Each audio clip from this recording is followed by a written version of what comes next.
We are on problem 17, which is actually a really cool problem in 3D and spatial visualization. A rectangular octahedron has 8 equilateral triangle faces with 4 faces meeting at each vertex. So that's what a regular octahedron is. Jun will make the regular octahedron shown on the right by folding the piece of paper shown on the left. So this piece of paper here, Jun folds it into this regular octahedron over here. And then all of these faces are labeled with 1, 2, 3, 4, 5, 6, 7 and this letter Q. Which numbered face will end up to the right of Q? So Q is also this face over here. Once this folding happens, which face will appear here to the right of Q? That is what the problem is asking us to do.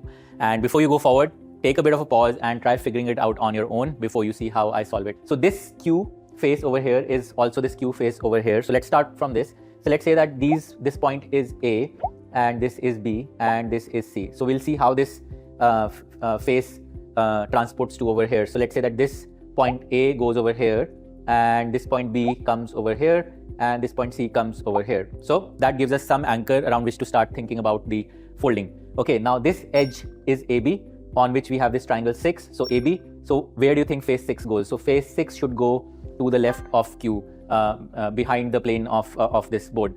Okay, and then what do you think about this point D over here? So this point D should be this point over here, which makes an edge with both A and B. So this point behind the plane is point D. And then if you have this edge BD and you have this triangle 5 on that edge, where does 5 go? So we have this edge BD over here. So 5 should be this face that's behind the plane of the board and to the left. So that's 5, and therefore this question mark face over here is actually the face opposite to 5.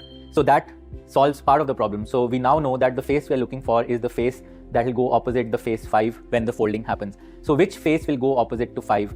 Now for that, we notice that if two faces are opposite in an octahedron, then they share neither an edge nor a vertex. So for example, if you look at this face ABC and the face opposite to that, that's behind the plane of the board, you can see that they share neither an edge nor a vertex. So what we need to do, all we need to do is now think about which face shares neither an edge nor a vertex with the face 5.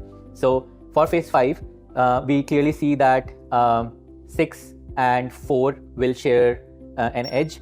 We also see that 7 shares this vertex, and Q shares this vertex, and 2 shares this vertex, and 3 shares this vertex as well. So 3, 2, Q and 7 cannot also be opposite to 5. So the only option left is 1, and this means that the face that will go opposite to 5 is 1. So A1 is our answer. Really cool, really neat trick. That's how you should solve problems like this. Instead of mentally doing the folding in your heads, you should go about labeling the diagram systematically and then figuring out the answer. I hope you like this one.